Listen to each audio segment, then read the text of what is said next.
ఈ సైకత శిల్ప ప్రదర్శన దశావతారములు అనేటువంటి ఒక గొప్పదైనటువంటి విషయాన్ని ఏ రోజైతే మీరు ఇక్కడ ఆవిష్కృతం చేశారు, అంటే ఆవిష్కృతం కూడా కాదు, నిజమైనటువంటి ప్రాణాన్ని ఇక్కడ శిల్పాలలో ప్రదర్శింపజేసేటట్టుగా మీరు చేశాడు. అయితే ఎన్నో రోజుల నుంచి అనుకుంటున్నాను, రావాలి అనుకున్నాను. వాస్తవానికి ఇవాళ అనుకోకుండా స్వామివారి దర్శనం చేసుకుని వస్తూ ఉంటే అసలు లోపల అడుగు పెట్టగానే నిజంగా చూశాను ఏంటంటే దశావతారాలు ఈ విధంగా ఉంటాయని మనం దృశ్యమానంలో అంటే కళ్ళ ద్వారా భగవంతుడిని చూడలేకపోవచ్చు, కానీ నిజమైనటువంటి భగవంతుడు ఇక్కడ ఉన్నాడు అనేటువంటి ప్రతీకగా మాత్రం ఈ సైకత శిల్పాలలో మాత్రం అణువణువున నిదర్శనం మాత్రం చాలా దివ్యంగా కలిగింది మనకి. అంటే ఏమిటి, మీరు నిర్మాణం చేశారా లేక భగవంతుడికే నిజమైన ప్రాణాన్ని ఇచ్చారా అనేటువంటిది మాత్రం నేను వర్ణించలేనటువంటి విషయం. ఎందుకంటే ఒక విగ్రహాన్ని తయారు చేయడంతో పాటు, ఒక విగ్రహాన్ని నిర్మాణంతో పాటు దాని వెనుక ఉన్నటువంటి పరమార్థం కూడా చెప్పేటువంటి ప్రయత్నం చేశారు. ఇప్పుడు సంస్కృతంలో మత్స్యావతారము అంటే చేప రూపంలో ఉన్నటువంటి భగవంతుడు అనే తప్ప, మాతృగర్భంలో ఈదుతూ ఉండేటువంటి వ్యక్తి అంటే తల్లి గర్భంలో నుంచి ఈ శిశువు బయటకు వచ్చేటువంటి క్రమాన్ని తెలిపేటువంటిది మత్స్యావతారము అని. నీటి నుంచి నేల మీదకు ప్రాగి అంటే చిన్నపిల్లలు అంబాడుతూ ఉంటారు, అంటే ఏ విధంగా అయితే కూర్మము తాబేలు నీళ్లలో కానీ బయట కానీ అంబాడుతూ ఉంటుందో అటువంటి తత్వాన్ని ఏ రూపంలో వర్ణించారయ్యా అంటే కూర్మ రూపంలో వర్ణించారు. వయసులోని జంతు ప్రవర్తన అంటే ఈ వరాహం అనేటువంటిది ఏంటంటే ఏది గ్రహించుకోవాలి ఏది వదిలిపెట్టాలి అనేటువంటి తత్వాన్ని గొప్పగా చెప్పేటువంటిది వరాహావతారం. అదేవిధంగా మృగం నుంచి మనిషిగా మారి అంటే ఆ అంతటి ప్రహ్లాదుణ్ణి అయ్యా తండ్రి ఎక్కడెక్కడైనా సరే ఎందెందు వెతికినా అందందేగలడు దానవాగ్రని వింటే అని అన్నాడు. ఎక్కడున్నాడయ్యా అంటే ఇందు గలడు అందు లేడని సందేహము వలరు చక్రి సర్వోపగతుండు ఎందెందు వెతికి చూసినా అందందేగలడు అన్నాడు. ఇక్కడ చూపిస్తావా స్తంభంలో అన్నాడు. అంటే భగవంతుడట ఆ క్షణాన ఇలా సిద్ధంగా ఉన్నాడట, నువ్వు ఎక్కడ చూపిస్తావురా నేను అక్కడి నుంచి బయటకు వస్తాను అని సిద్ధంగా ఉన్నాడట. అంతా భక్తికి లొంగిపోయాడు. ఎక్కడుంది అయ్యా అంటే అత్యంత భక్తియుక్తానాం నైవ శాస్త్రం న చక్రమః. భక్తి అనే సముద్రంలో మునిగి ఉన్నవాడికట వాడి మీద ఒక బాణము, ఒక అస్త్రము, శస్త్రము, మందు ఏది పని చేయగలరా. అటువంటి నిదర్శనమే నరసింహావతారం. మరి ఎట్లాంటి వరాలు పొందాడయ్యా అంటే రాక్షసులకు ఉన్న బుద్ధులు మనుషులకు ఉండవట. మరి రాక్షసులు ఎట్లా కోరుకున్నారు, నేను పొద్దున జావా, మధ్యాహ్నం జావా, రాత్రి జావా అన్నాడు. మరి మధ్యలో ఒకటి సంధ్యా సమయం అయితే మిగిలి ఉంది కదా, ఆ సంధ్యా సమయాన ఈ స్తంభంలో ఉన్నాడు తండ్రి అంటే వెంటనే వచ్చాడు. ఎట్లా వచ్చాడయ్యా అంటే సగం సింహము సగం శరీరం. మరి అక్కడ చూడండి మృగం నుంచి మనిషిగా మారాడు. ఇటు మృగము ఇటు మనిషి కలిస్తేనే నరసింహము. నరసింహము నరరూపంలో ఉన్నటువంటి సింహము నరసింహంగా మారి ఆ యొక్క హిరణ్యకశ్యపుని అంతం చేశాడు.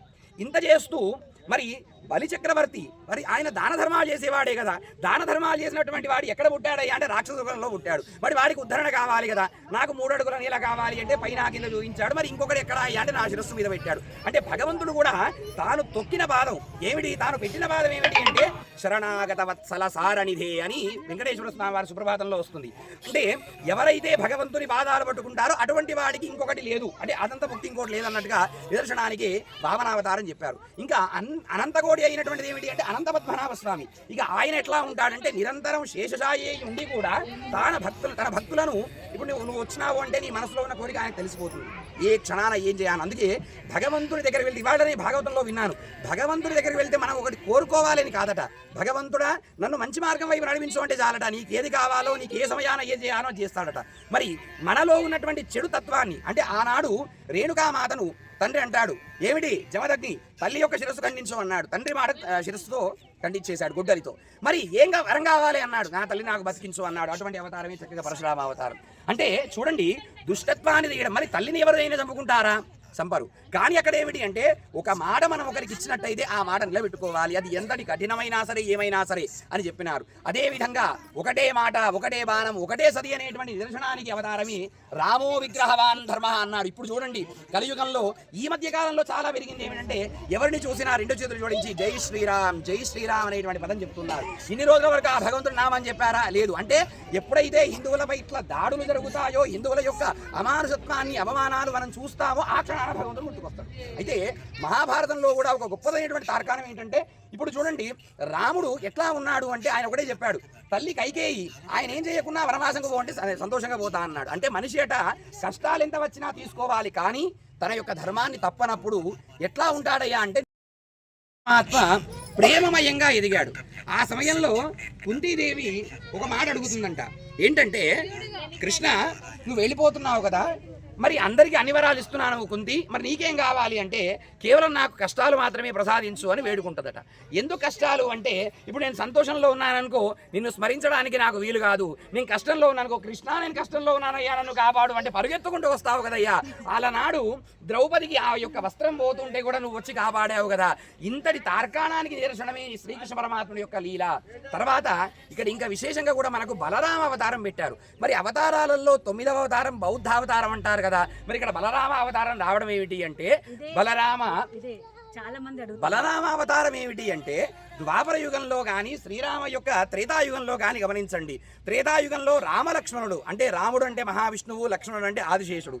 అదే శ్రీకృష్ణ పరమాత్ముని యొక్క యుగంలో ఈ యొక్క లక్ష్మణుడు అంటాడట, అన్న నువ్వు అన్నవు కాబట్టి నువ్వు చెప్పినట్టు నేను వినాల్సి వస్తుంది, అదే నేను అన్ననయ్యి ఉంటే నా మాట నువ్వు వింటుంటేవేమో కదా అంటే, అయ్యా తొందరపడకు ఇంకొక అవతారంలో నీకు అవకాశం వస్తుంది అని శ్రీకృష్ణ యొక్క పరమాత్మ ద్వాపర యుగం లోపల బలరామ అవతారాన్ని తాను అన్నగా జన్మించి బలరాముడు శ్రీకృష్ణ పరమాత్మ తమ్ముడిగా జన్మించాడట. అయితే మరి కలియుగంలో బలరామ అవతారం ఎందుకు విశేషము అంటే, మనము తినేటువంటి ఆహారం ఎక్కడి నుంచి వస్తుందంటే భూమాత నుంచి వస్తుంది. ఆ భూమాతలో పండించేటువంటి వ్యవసాయం ఎవరు చేస్తారంటే రైతే చేస్తారు. రైతుకు ఆయుధం ఏమిటయ్యా, పోలీసుకి ఆయుధం కన్నా అయితే రైతుకు ఆయుధం ఏమిటంటే నాగలి. ఆ నాగలిని ధరించిన వాడేవాడు అంటే బలరాముడే. ఆ యొక్క బలరాముడిని పూజిస్తేనే ఆ యొక్క ధాన్యము అంటే భూమాత అంతా కూడా శుద్ధింపబడి మనం వేసినటువంటి ధాన్యము, పారించినటువంటి నీరు, చేసినటువంటిదంతా కూడా సఫలీకృతమై సస్యశ్యామలమై ధనధాన్య పశువృద్ధి అంతా కూడా జరుగుతుంది. అదేవిధంగా ఈ నవావతారాలలో విశేషంగా అవతారం బౌద్ధావతారం కాదు, కేవలం బలరామ అవతారమే. ఎందుకంటే బలరాముడు ఈ యుగంలో ఆ యొక్క నాగలితో ఇవన్నీ మనం దున్నుతున్నాము, చేస్తున్నాము, దానికి పూజ చేస్తున్నాము.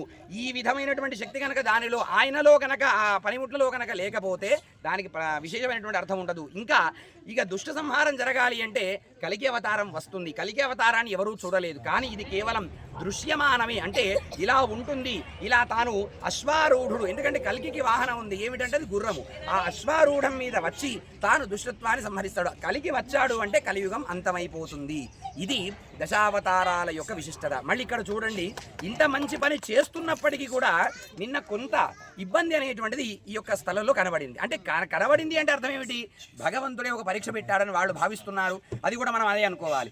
కానీ అదే క్షణాన కూడా ఎవరైతే నిర్మాణం చేసినటువంటి వారు ఉన్నారో, అన్నయ్య మరి ఇట్లాంటి ఇబ్బంది కలిగింది అంటే కూడా తిరిగి భగవంతుని రూపంలో మళ్ళీ ఆయన్నే వచ్చి ఈ విధమైనటువంటి నిర్మాణాకృతిని కూడా ఇంత శీఘ్రంగా చేసినందుకు కూడా ముఖ్యంగా ఆయనకు మనం అభినందనలు నిలపాలి. ఎందుకంటే ఇంత తొందరగా మళ్ళీ ఆ నిర్మాణం చేయడం అనేది కూడా అనితర సాధ్యం. కాబట్టి ఇట్లాంటి నిర్మాణం ఇది చూడండి, ధర్మ ప్రచారము అనేటువంటిది ఎక్కడ ఉంది అంటే మనం భగవంతుని చూస్తూ, అంటే ఇక్కడే కాకుండా ఎక్కడెక్కడి నుంచో కూడా ఈ స్థలానికి విచ్చేసి అవతారాల యొక్క దృశ్యమానాన్ని మన ద్వారా, మన చరవాణి అంటే ఫోన్ల ద్వారా కూడా మనం నలుగురికి పంచి ఇటువంటి కార్యక్రమంలో మనం కూడా భాగస్వాములైనందుకు వారందరికీ కూడా మనం కృతజ్ఞతలు తెలుపుతూ రాజాధిరామచంద్ర భగవానికి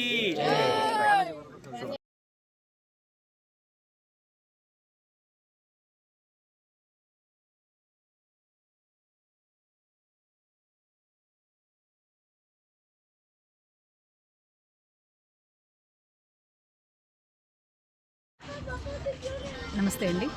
ముఖ్యంగా ఈ శాండ్ ఆర్ట్ అనేది మనకు తెలంగాణలో పెట్టడానికి మెయిన్ ఉద్దేశం ఏంటంటే, ప్రస్తుతానికి మనకి అసలు శాండ్ ఆర్ట్ అనేది అవగాహన లేదు. చాలామందికి చాలా ఆర్ట్స్ తెలుసు, శాండ్ ఆర్ట్ అనేది ఎందుకు అవగాహన లేదు అంటే మన దగ్గర బీచెస్ లేవు, ప్రత్యేకంగా బీచెస్ లేవు కాబట్టి మనకి శాండ్ ఆర్టిస్టులు కూడా లేరు.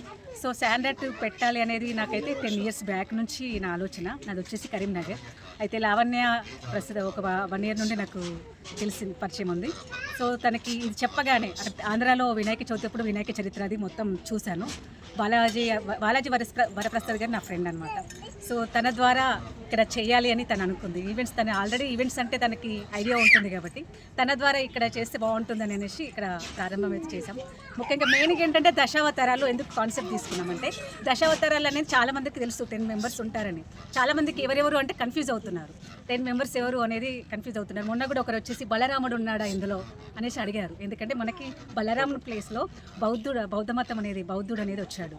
అయితే బౌద్ధ మతం అతను స్వీకరించాడు కాబట్టి అతని ప్లేస్లో మనం బలరాముని అయితే తీసుకొచ్చాము.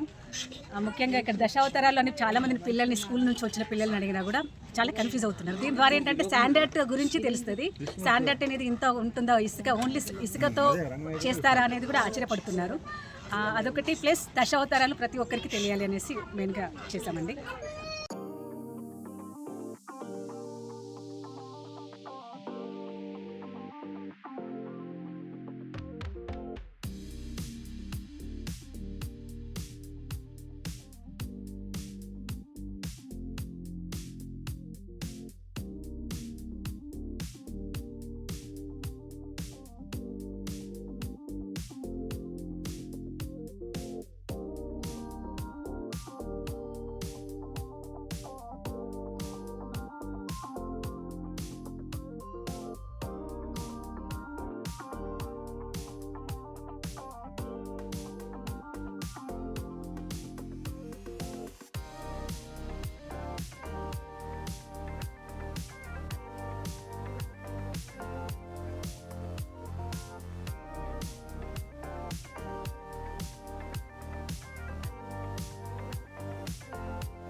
ఈ సైకత శిల్పాన్ని నిర్మాణం చేసినటువంటి బాలాజీ వరప్రసాద్ గారు, మీరు అత్యంత పుణ్యవంతులు. మీకు మేము బ్రాహ్మణులందరి తరపున కూడా శతకోటి ఆశీస్సులు అందజేస్తున్నాం. ఎందుకంటే ఇటువంటి ధర్మ ప్రచారమైనటువంటి మన భగవంతుని తత్వాన్ని అన్ని దిశలలో అన్ని చోట్ల కూడా మీరు ఇలాగే వ్యాప్తం చేసి అందరినీ కూడా ఇదే విధమైనటువంటి ధార్మికమైనటువంటి సేవలో మునిగేటట్టుగా చేయాలని కోరుకుంటూ జై శ్రీరామ్.